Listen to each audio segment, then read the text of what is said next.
Everyone. Hello, everyone. Thank you for having us. So my name is Ankur. I'm at the Freie Universität in Berlin. And the work that we're going to present today, this is a collaborative effort with my co-presenter here, Victor. And as Mike said, it's guts within guts. The microbiome of the intestinal helminth parasite, Ascaris suum, is derived but distinct from its host. So Ascaris infections are the most prevalent soil-transmitted helminth infection in humans. So this is an intestinal parasitic worm. And our latest estimates indicate that about 800 million people are infected globally. Similarly, ascariasis in pigs is also a major burden. This is also a global issue for pig farming. And the worms that cause the human disease, Ascaris lumbricoides, and the pig disease, Ascaris suum, are very, very closely related, and they're actually capable of cross-infecting. So the worm parasite can infect humans, and the human parasite can infect worms. So this is also a very good, the pig infection model is also a very good model of the human disease. Now, in the case of pig farming, most farms seem to be infested with Ascaris eggs. They're very robust. It's very difficult to get rid of them. And this leads to major economic losses estimated in the low hundreds of millions globally. And it's also the case that hosts tend to be reinfected, and the adult nematodes can survive in the small intestine for well over a year. So this is quite a big problem. So the Ascaris infection begins with ingestion of eggs containing third stage larvae, or L3 larvae.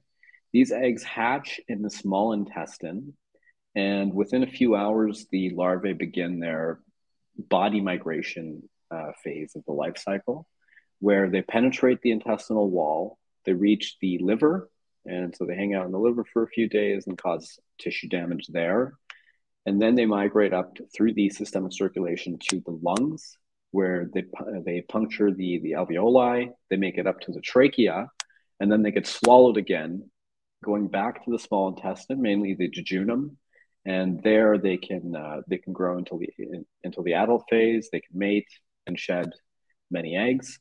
And the worms that do survive there can live for about a year, maybe a little over a year. And they're quite large, these parasites. I mean, the females can grow up to 40 centimeters in length. And so that means it's actually possible to dissect them and collect their different organs. And so as a result of this tissue migration and this very complex life cycle, they end up interacting with host cells, and they also end up interacting with gut microbes. Now, we know that these nematodes interact with microbes. If you keep the worms in culture, their excreted and secreted products do contain antimicrobial peptides. We've shown that previously. And these products also do have antibacterial activity in vitro. Similarly, you can also dissect the worm and collect its intestine and actually culture bacteria from the intestine. So they seem to harbor a microbiome. And also when we have pigs that are infected with the worm, in this case, Ascaris suum, we can track different alterations to the host microbial content.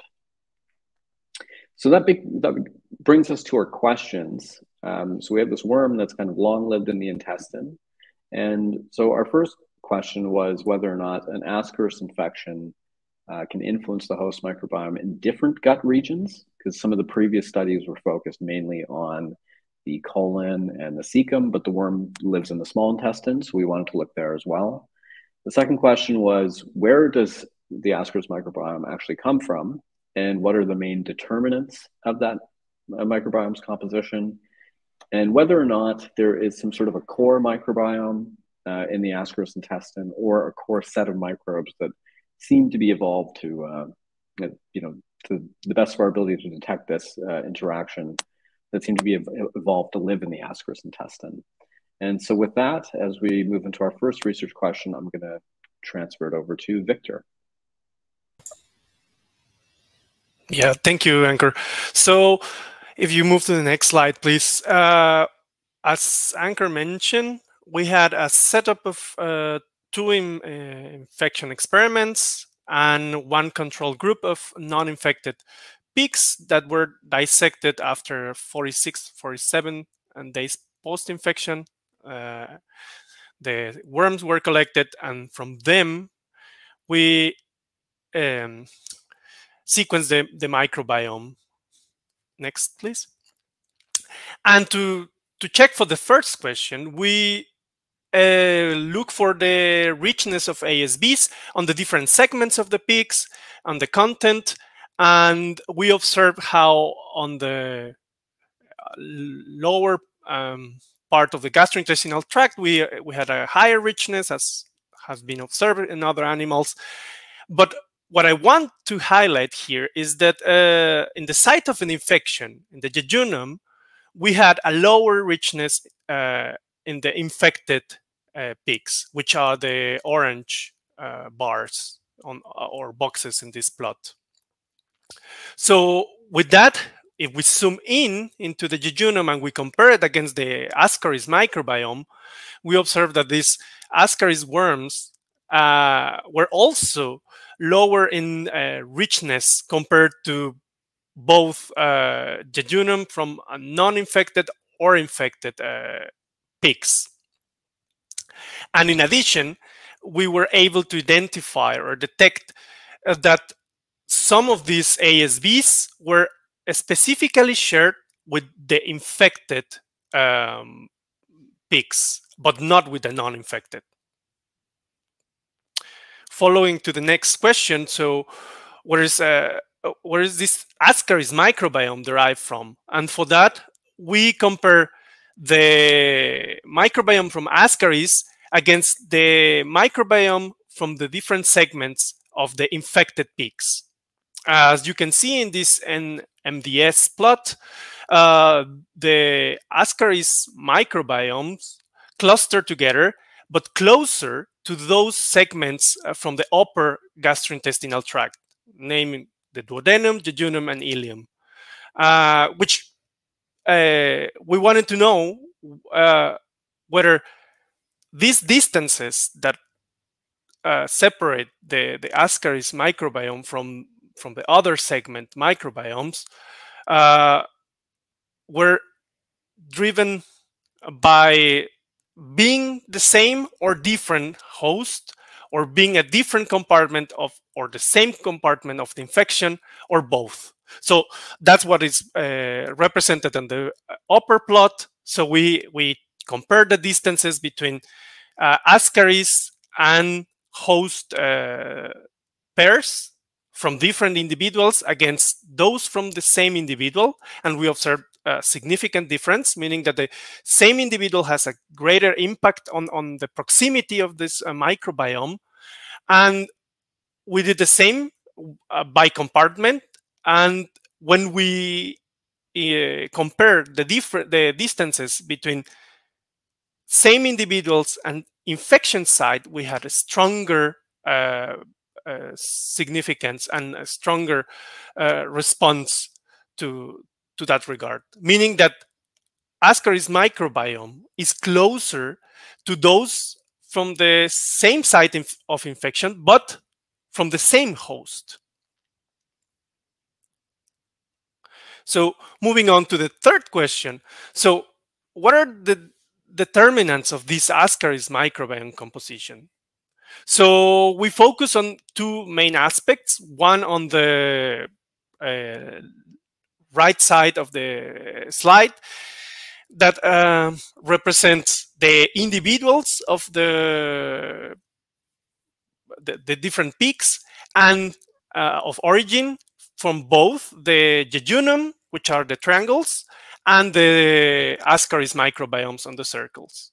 So this confirmed what we had observed before, that coming from the same host make the Ascaris microbiome to be closer together. But in addition, we find out that certain bacterial groups, 6 to be specific, 6 dominant genera, were also driving these distances between the host and the parasite microbiomes. So, and these dominant taxa explain over 45% of the variation of the microbiomes. We were also interested to know whether the sex of the worms had an impact on these differences of composition and richness. And we observed in this slide that the sex has no impact neither on the richness of microbes present on the Ascaris gut, nor in the composition as observed in the NMDS plot. So finally, we were wondering whether there is a detectable core or a microbiome in this Ascaris intestine. And for that, we compare the differential abundance, or we wanted to detect if there was differentially abundant taxa in both the pig and Ascaris. So what is represented in this volcano plot is, in one side, on colored in orange, the set of ASBs that were specific for the pig jejunum, and with yellow in the other side, those ASBs that were enriched on Ascaris. So this speaks about a set of microbes that are more abundant in one microbiome compared to the others. So in total, 21 ASBs were enriched in Ascaris compared to 17 enriched just in pigs. And in this plot, what we want to show is that some of those Ascaris-specific ASBs were not only differentially abundant, but actually just present on Ascaris. And in contrast to those that are not only differentially abundant, but only present on the jejunum or the jejunum microbiome of the pigs. So something important to mention is that even though we have this dominant taxa driving the variation in composition, we can observe that within each dominant taxa, we had differentially abundant ASBs that were either specific for pigs or for Ascaris. So even when we had some shared microbes, they might be representing different variants of these same microbes in the different microbiomes. Yeah, so to summarize then, I'll just walk you through this figure. To summarize, what we have is these worms long-lived in the jejunum of pigs. And it seems like the dominant microbes that are present in the host jejunum are what drive the composition of the worm's microbiome. And one piece of data that we actually didn't show here, depicted here in C, is that we also tested the larvae to see if they had any microbes, and they didn't seem to. They seem to be sterile. So that indicates that there seems to be no vertical transmission of microbes between, say, parents and their offspring, indicating that basically it's just the environment that the worm finds itself in that really, and the dominant microbes there that drive the composition of the worm. But the worm is still distinct from the host. So even though it's acquiring its microbes from the environment, it's enriched for specific microbes. So this indicates to us that it has its own distinct microbiome. And then in E, we see that as of right now, we don't see much of a difference between male and female worms. So sex is not a major determinant of the composition of the worms.